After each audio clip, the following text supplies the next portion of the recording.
عالم اسلام میں سے عالم عرب ان کے شکنجے میں جا چکا، کیوں بنا کر کھڑے ہوئے ہیں اسرائیل کو ماننے کے لیے اور سر تسلیم خم کرنے کے لیے؟ بہرحال نوٹ کر لیجئے، عالم عرب جا چکا۔ کوئی دن کی بات ہے، میں سنسنی پیدا نہیں کرنا چاہتا، لیکن حالات اور واقعات سے نگاہیں بند کرنا بھی کوئی دانش مندی کی بات نہیں ہے۔ یہ ایودھیا کی مسجد شہید کی گئی، ابھی یہ ایک بہت بڑا مزار جو ہے شہید کیا گیا، اور اس کے ساتھ کئی مسجدیں شہید کی گئی۔ یہ سب کیا ہے؟ یہ مسلمانوں کی نفس دیکھی جا رہی ہے کہ کوئی غیرت اور حمیت نام کی کوئی شے باقی ہے؟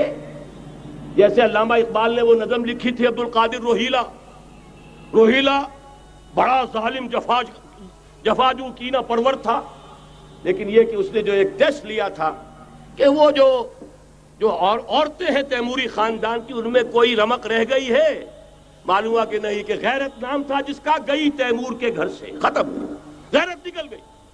اسی طرح ایودھیا کی مسجد، اب چرار شریف، اور یہ کوئی دن کی بات ہے کہ اب مسجد اقصی کا نمبر آیا کہ آیا، اس کے لیے پوری تیاریاں ہو چکی ہیں۔ یروشلم کا مشرقی حصہ خالی کرایا جا چکا ہے، اس کے اندر اب پورا تسلط یہودی کر رہے ہیں، یہاں تک کہ اب کے یاسر عرفات صاحب نے بھی کچھ نہ کچھ جو ہے احتجاج کی بات کی ہے، حالانکہ اب تک ہر بات مان کر منقار زیر پر تھا، لیکن یہ کہ ایک وقت آتا ہے آخر کار اسے بھی کچھ بولنا پڑ گیا ہے۔ لیکن یہودی اب پیچھے قدم ہٹانے والا نہیں ہے، ان کا تھرڈ ٹیمپل، تیسری مرتبہ ہیکل سلیمانی تعمیر ہونا ہے۔ نوٹ کر لیجئے، ان کے لیے وہ وہی کچھ ہے جو ہمارے لیے کعبہ ہے، ان کے لیے ہیکل سلیمانی بالکل وہی حیثیت رکھتا ہے جو ہمارے لیے کعبہ۔ وہ ہیکل سلیمانی ایک مرتبہ پہلے نبوکدنضر کے ہاتھوں مسمار ہوا، پھر سن 70 عیسوی میں ٹائٹس کے ہاتھوں مسمار ہوا، سن 70 کے بعد آج 1995 میں کتنے برس ہو گئے؟ پورے 1925 برس ہو گئے کہ ان کا کعبہ زمین بوس پڑا ہوا ہے۔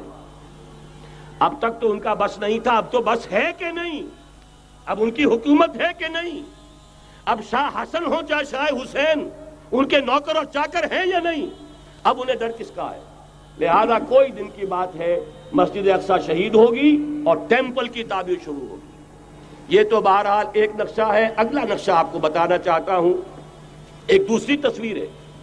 یہ تصویر ہے زمینی، ایک تصویر ہے آسمانی۔ وَمَكَرُوا وَمَكَرَ اللَّهُ وَاللَّهُ خَيْرُ الْمَاكِرِينَ۔ انہوں نے اپنی سی تدبیریں کی، اللہ نے اپنی تدبیر کی، اور ظاہر بات ہے اللہ کی تدبیر سے بہتر تدبیر کس کی ہوگی؟ چنانچہ یہودیوں کی سازشیں اس وقت بھی ناکام ہوئی تھی یا نہیں؟ ظاہر بات ہے جاء الحق وزهق الباطل ان الباطل کان زہوقا۔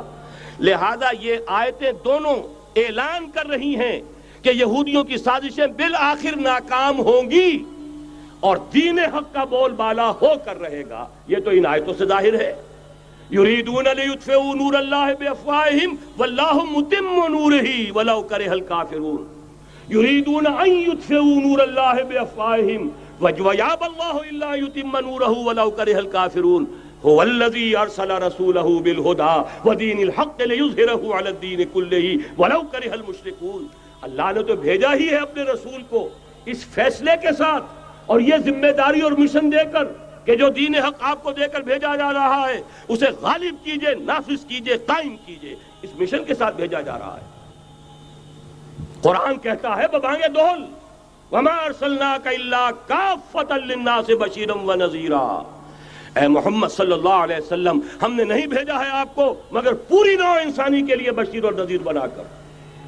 تو جان لیجئے کہ یہ مقصد بعثت محمدی صلی اللہ علیہ وسلم بتمام و کمال اس وقت پورا ہوگا جب کل عالم انسانیت پر، کل روئے ارضی پر اللہ کا دین اسی طرح غالب ہو جائے گا جس طرح کہ محمد الرسول اللہ والذین معہ صلی اللہ علیہ وسلم ورضی اللہ تعالی عنہم اجمعین، ان کے ہاتھوں سے، ان کے ایثار سے، ان کی قربانیوں سے، جن کا نقشہ آپ کے سامنے مولانا کھینچ چکے ہیں، ان کی اثار، ان کی قربانیاں، ان کی محنت، ان کی جفا کشی، ان کی سرفروشی، ان کے جان تن من دھن لگا دینے کے نتیجے میں جیسے اس وقت غالب ہوا تھا کل روئے ارضی پر غالب ہوگا، تب کہیں جا کر مقصد بعثت محمدی مکمل ہوگا۔ یہی وجہ ہے اقبال نے کہا تھا وقت فرصت ہے کہاں، کام ابھی باقی ہے، نور توحید کا اتمام ابھی باقی ہے۔ لیکن ساتھ ہی خوشخبری بھی دی تھی، یہ چمن معمور ہوگا نغمہ توحید سے، آئے گا وہ دور، یہ چمن معمور ہوگا نغمہ توحید سے، لازماً آ کر رہے گا۔